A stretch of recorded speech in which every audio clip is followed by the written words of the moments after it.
Entre dans le supermarché la tête pleine de tâches et la liste courte. Lait, pain, café, œufs. Tu pousses le chariot comme on répète un rituel appris dès l'enfance, quand tenir la barre froide du métal signifiait marcher dans des allées prévisibles. Aujourd'hui, le premier choc arrive tôt. Le pain de mie que tu achètes sans réfléchir affiche un chiffre en jaune qui ne devrait pas être là. Tu vérifies l'étiquette, compares avec l'étagère du bas, essaies de te rappeler combien tu as payé la semaine dernière. Les chiffres ne mentent pas, c'est monté. Et pas seulement ici. Dans l'allée du café, la boîte qui a toujours habité dans un coin de ta cuisine a franchi la ligne que tu jurais infranchissable. D'abord sont venus les centimes, si discrets qu'ils ne laissent presque pas de traces dans la mémoire. Puis une marche entière, et encore une, et une de plus. Quand tu t'en rends compte, le prix a dépassé les 12 $ sans cérémonie. La même histoire se répète avec les céréales qui font taire les matins pressés et avec la boîte de flocons qui nourrit les enfants avant le bus scolaire. Le prix a changé de place. La sensation dans l'estomac n'est pas la faim. C'est la certitude que quelque chose de plus grand s'est brisé sans prévenir. La nouvelle n'est pas arrivée sous forme de débat. Elle est venue avec une date sèche, 1er août. C'est là que les nouveaux tarifs sont entrés en vigueur. Le discours semblait simple, faire pression sur les partenaires, protéger l'industrie, réaffirmer l'autosuffisance. La réponse, pourtant, est venue de l'autre côté de la carte, démultipliée. Canada, Mexique, Brésil, Argentine, Vietnam, Colombie, Nouvelle-Zélande, Chili. Chaque pays a refait ses comptes. Certains ont augmenté les prix, d'autres ont redirigé des navires, d'autres encore ont réduit des quotas. Au milieu de cet échiquier, celui qui pousse son chariot chez Walmart, Costco ou Kroger a commencé à payer la note de décision prise à des milliers de kilomètres des allées où il marche. Dans un état du Midwest, Donna Lucia empile des boîtes de haricots pinto sur la table de la cuisine, une petite montagne qui a toujours été synonyme de tranquillité. Pendant des années, cette boîte à moins d'1 $ a promis un dîner complet. Protéines, fibres, assaisonnement et l'assurance qu'il existait encore un refuge bon marché pour les mois difficiles. Désormais, l'étiquette commence par un chiffre différent. La raison n'est pas dans les champs, elle est dans la peau de la boîte. Étain aluminium, la fine armure qui protège l'aliment. Avec les tarifs sur les métaux importés, l'usine paie plus cher pour mettre en boîte, le distributeur répercute, l'enseigne retient ce qu'elle peut et lâche le reste. Dans le Michigan et l'Illinois, 2 semaines sans haricots pinto ont laissé des rayons vides pour la première fois depuis la pandémie. Pour ceux qui comptaient sur la boîte comme dernier recours, voir ce recours céder, c'est plus qu'une question d'économie. C'est de l'insécurité. C'est la question qu'on ne peut taire. Que fais-tu quand le plan B est devenu trop cher? Dans un quartier ouvrier, près de Philadelphie, Manuel mesure la poudre de café comme s'il manipulait de l'or en poussière. 7 tasses sur 10 servies aux États-Unis dépendent de grains qui traversent les océans. Brésil, Colombie, Vietnam. Avec les tarifs et les réponses en chaîne, le prix du café moulu a augmenté à un rythme que salaire, retraite ou allocation ne suivent pas. Ceux qui ont plus de 50 ans le ressentent les premiers, car ils n'échangent pas un rituel de décennies contre une boisson en boîte au nom à la mode. Le filtre reste au même endroit. Ce qui change, c'est la cuillère. Plus plate, plus contenue, plus stratégique. L'économie entre par la cuisine et modifie un geste qui a toujours été synonyme de confort et de maîtrise. Quand même la sérénité de la caféine dépend d'une étiquette, la table du matin gagne une autre tension. À Omaha, un camionneur décharge des palettes à 3 h du matin pendant qu'un employé changeait les étiquettes dans tout le magasin. Personne ne discute de théorie à ce moment-là. Le lecteur de code-barre dit combien ça doit coûter, la main colle le nouveau prix, l'œil jauge la réaction du client le lendemain. Au rayon des viandes, le bœuf est devenu miroir d'un pays fier de sa campagne. Les dimanches s'avèrent leurs rôtis, les jours fériés, leur barbecue, les dates importantes me sentèrent le charbon. Aujourd'hui, les morceaux venus d'Argentine, d'Australie et du Canada coûtent de 14 à 19% de plus en quelques semaines. Certains fournisseurs ont resserré les quotas, d'autres ont augmenté les prix pour compenser des pertes sur d'autres marchés. Le plateau sort du frigo, arrive au bout des doigts et retourne à l'étagère.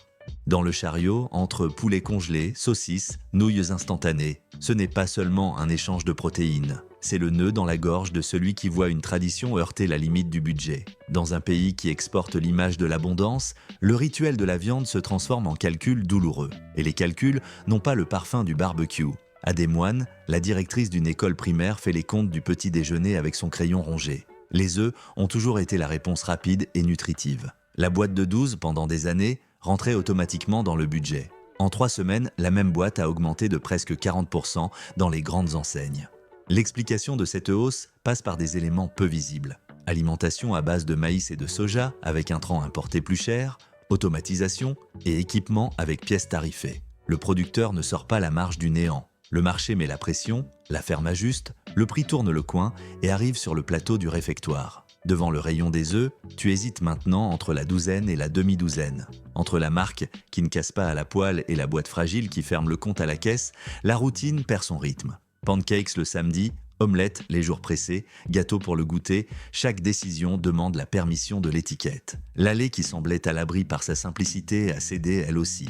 Pain et céréales ont été emportés par le même courant. Le blé ne pousse pas là où naît le slogan. Il traverse des frontières sur des navires qui préfèrent aujourd'hui les côtes asiatiques et européennes quand ils y trouvent des règles plus stables et de meilleures marges. Le résultat est sur l'étiquette du pain de mie et sur la boîte de flocons qui soutiennent les matins depuis toujours.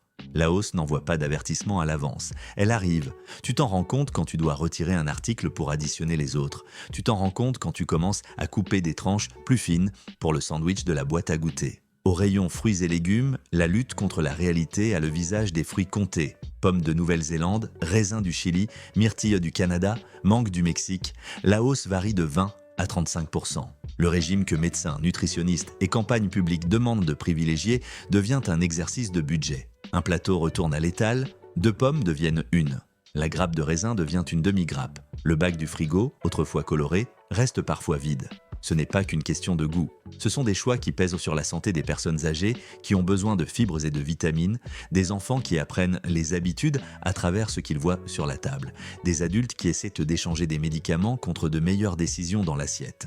Tu n'aimes pas admettre que tu as réduit les fruits. Tu te contentes de ne plus en acheter aussi souvent. Au bout de l'allée, le jus qui vivait dans la porte du frigo est devenu sujet de conversations chuchotées entre couples.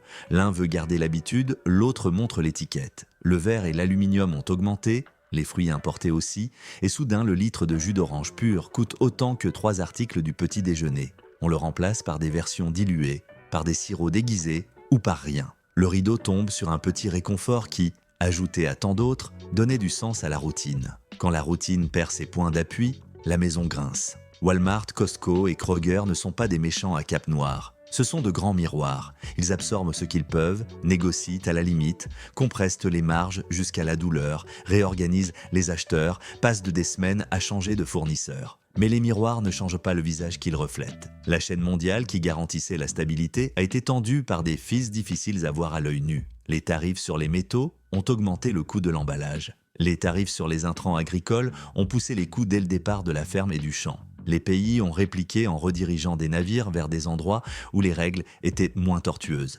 Tout l'échiquier a bougé d'un coup. Et quand cela arrive, ce n'est pas la tour qui tombe en premier. C'est le pion qui a toujours été en première ligne. Dans l'entrepôt d'un magasin de l'Ohio, Carla ouvre une chambre froide et note une rupture. Le fournisseur avait promis, mais n'a pas livré. Le camion qui devait venir du Canada a dévié vers un port européen après un changement de contrat. Ce qui arrive ne remplit que la moitié du quota. Dehors, Juan, qui travaille comme réassortisseur de nuit, a appris à se déplacer vite entre les palettes pour replacer ce qui avait disparu quelques heures plus tôt. Il connaît les clients à leur façon de marcher.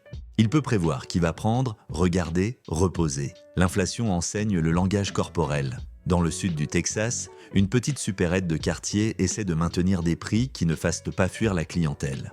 Le propriétaire retient son envie d'écrire un mot sur la porte pour expliquer que ce n'est pas lui qui décide. La facture grossit, la marge maigrit, la patience des clients aussi. Il garde la lumière allumée parce qu'il sait que là on achète à crédit dans un carnet, on demande des nouvelles de la famille, on échange une recette avec la monnaie rendue. Mais même la solidarité locale a ses limites quand le camion arrive plus vide et que l'étiquette est plus lourde. Dans un centre de distribution de l'État de New York, une acheteuse de la chaîne feuillette des tableaux qui changent chaque jour. Le contrat annuel est devenu une promesse d'un mois. Le lot de la semaine est devenu ligne d'arrivée. La logistique envoie des messages courts et urgents. Le navire que tu attendais a accosté ailleurs. Le train sur lequel tu comptais est resté bloqué 3 jours. Le prix du conteneur a changé en cours de route. Elle entoure des chiffres, appelle 3 fournisseurs, signe avec le moins pire. Le lendemain, elle rouvre le tableur, l'effort qui, avant, relevait de l'optimisation est devenu du sauvetage. Certains utilisent les années 70 comme miroir. On disait qu'il y avait trop d'argent courant après trop peu de marchandises. Aujourd'hui, l'histoire a un autre narrateur. Le fil commence dans des décisions qui ont rigidifié les ponts par où circulaient intrants et aliments. Le craquement s'est entendu dans les ports et s'est répandu jusque dans les rayons. Le pays qui avait choisi de protéger certaines parties de sa production a découvert que sa sécurité alimentaire était bien plus distribuée dans le monde qu'il n'aimait l'admettre. Pour le consommateur, cela se traduit par un silence gênant. Rien ne se brise soudainement devant lui. Rien n'explose. Tout devient simplement un peu plus cher, un peu plus incertain jusqu'à ce que l'ensemble devienne trop lourd. Dans les banques alimentaires de plusieurs villes, les bénévoles ont vu le flux doubler. Celui qui donnait en est venu à demander. La file a apporté de nouveaux visages. La retraitée qui laissait 2 boîtes de haricots pour ceux qui en avaient eu besoin demande maintenant un panier avec du riz, des pâtes, des œufs quand il y en a, du lait en poudre, ce qu'il est possible d'avoir. En fin de journée, le coordinateur fait les comptes à voix basse. Avant le 1er août, ils étirèrent le stock sur 3 semaines. Désormais, en 12 jours, les étagères sont nues. Le message n'est pas idéologique, il est logistique. Le chariot de celui qui n'a pas le choix a dicté la nouvelle urgence. Un pasteur à Détroit demande à la communauté qui peut donner des fruits des frais samedi. L'épicerie du quartier n'a pas passé commande car les prix étaient trop élevés pour la vente solidaire du marché. Et l'église essaie de combler un trou avec un autre trou. L'enfant qui avait appris à aimer les myrtilles à l'école passe maintenant plus de temps avec des biscuits à la main. Le vieil homme qui avait remplacé son dessert par une pomme sur recommandation médicale se retrouve face à l'étiquette et choisit de reporter à la semaine suivante. De petits choix additionnés deviennent des statistiques de santé des années plus tard. C'est ainsi que commencent les problèmes collectifs, en silence, dans les réfrigérateurs domestiques. Dans un ranch de l'Iowa, un producteur d'œufs compte le coût du maïs, du soja, de l'équipement cassé. Il sait qu'à chaque variation du prix du grain, la ferme respire plus court. Il sait que chaque pièce importée paie un péage qui n'existait pas. La poule ne comprend rien aux tarifs. Le consommateur n'a pas le temps de lire les décrets. L'intermédiaire absorbe le choc un temps et, quand les comptes ne ferment plus, il pousse en avant.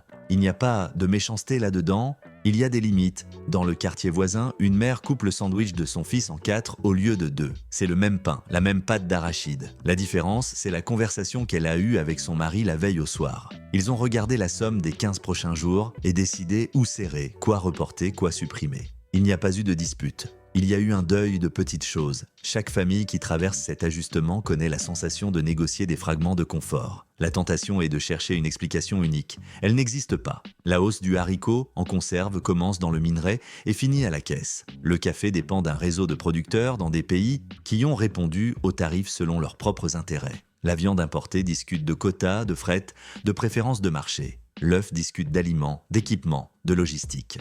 Le pain et les céréales discutent de récoltes et de navires qui cherchent des routes plus prévisibles. Le fruit discute de climat, de géopolitique, de contrats. Le jus discute de bouteilles, de boîtes, de disponibilité. Ce cœur de cause débouche sur un seul micro, le lecteur de code à la fin de l'allée. Si tu veux une date de fin, il n'y en a pas. Ce qu'il y a, c'est l'art de traverser l'intervalle entre la décision et les faits. Dans cet intervalle, les choix personnels prennent le poids de politiques publiques. Planifier ses achats n'est pas une manœuvre triviale. C'est apprendre à respecter les dates de validité, à stocker sans perdre, à cuisiner pour tirer parti de ce qui devenait autrefois reste.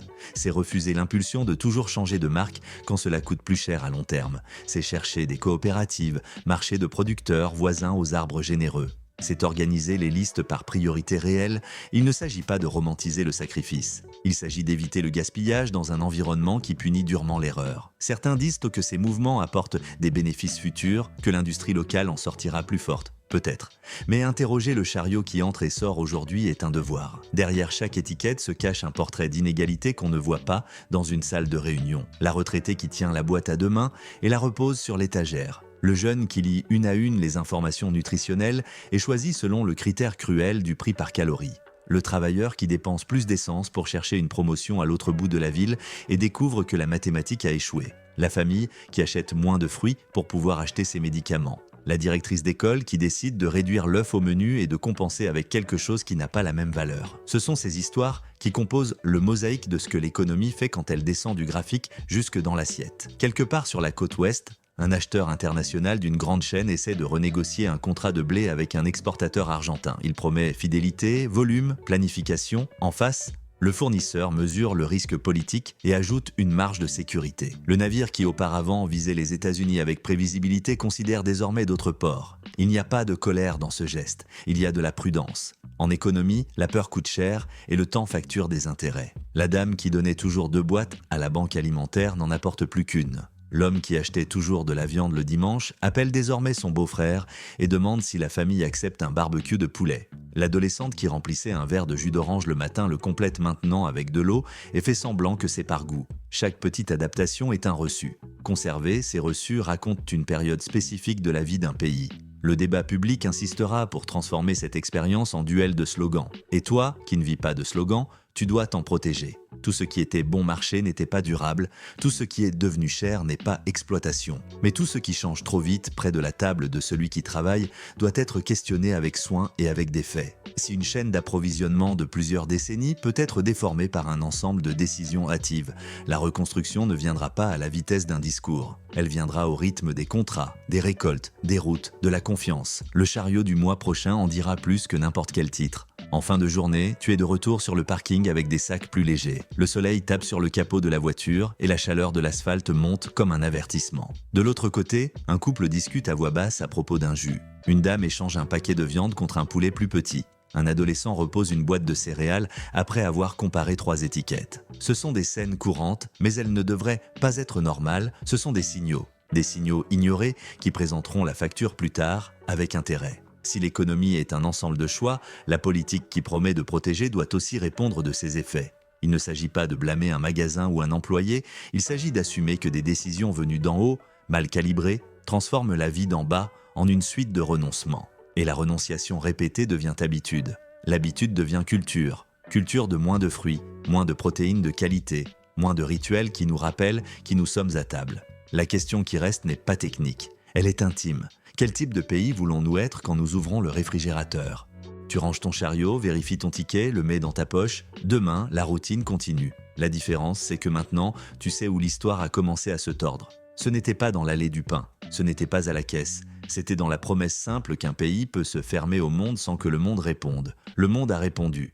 La réponse a traversé océan, port, route, rayon, et s'est terminée dans le vide de ton sac. Nous arrivons à la fin de ce parcours, et peut-être que la vérité la plus difficile à affronter est que nous ne parlons pas seulement de chiffres dans des tableurs ou de statistiques dans des rapports économiques. Nous parlons de la vie quotidienne, de la table familiale devenue champ de bataille silencieux où chaque augmentation de prix est une blessure invisible qui saigne dans le budget de millions de familles. Ce qui a commencé comme une décision politique lointaine à Washington descend maintenant jusque dans les cuisines de Détroit, Houston, Phoenix ou Philadelphie. Ce qui n'était qu'une taxe annoncée en conférence de presse est aujourd'hui le doute entre acheter une douzaine d'œufs ou se contenter d'une demi-douzaine. L'impact n'est pas seulement économique, il est émotionnel, culturel, identitaire. Car le pain n'est pas seulement du pain, c'est le petit déjeuner des enfants avant l'école. Le café n'est pas seulement caféine, c'est le rituel quotidien de celui qui se lève tôt pour affronter une nouvelle journée de travail. La viande bovine n'est pas seulement protéine,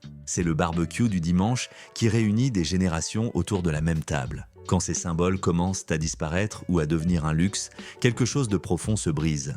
Ce n'est pas seulement le corps qui ressent le manque, c'est aussi la mémoire, l'affection, la dignité. Et le plus cruel est de constater que ceux qui perdent d'abord et le plus cher sont justement ceux qui ont le moins de voix dans le débat public.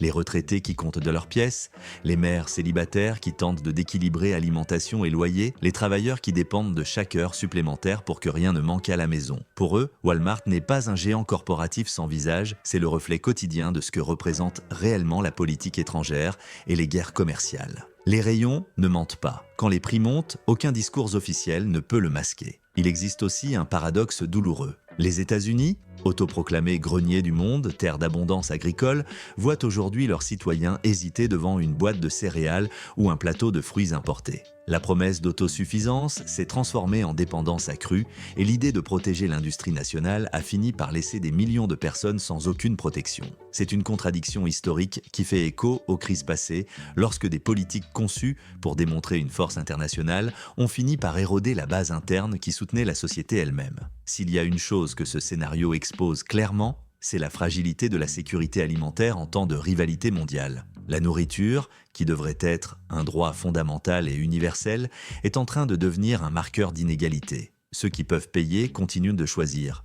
Ceux qui ne peuvent pas s'adaptent, coupent, remplacent, renoncent. Et c'est dans ce silence des choix forcés que naît la nouvelle ligne de fracture sociale, non plus seulement entre riches et pauvres, mais entre ceux qui parviennent à préserver leurs habitudes quotidiennes et ceux qui voient de même le café ou le jus d'orange disparaître de leur chariot. Peut-être qu'au fond, la plus grande leçon ne réside pas seulement dans l'économie, mais dans la perception qu'aucune décision politique n'est trop lointaine pour ne pas arriver jusque dans l'assiette. Chaque tarif est aussi une narration sur qui mérite la stabilité et qui peut être sacrifié au nom d'une stratégie.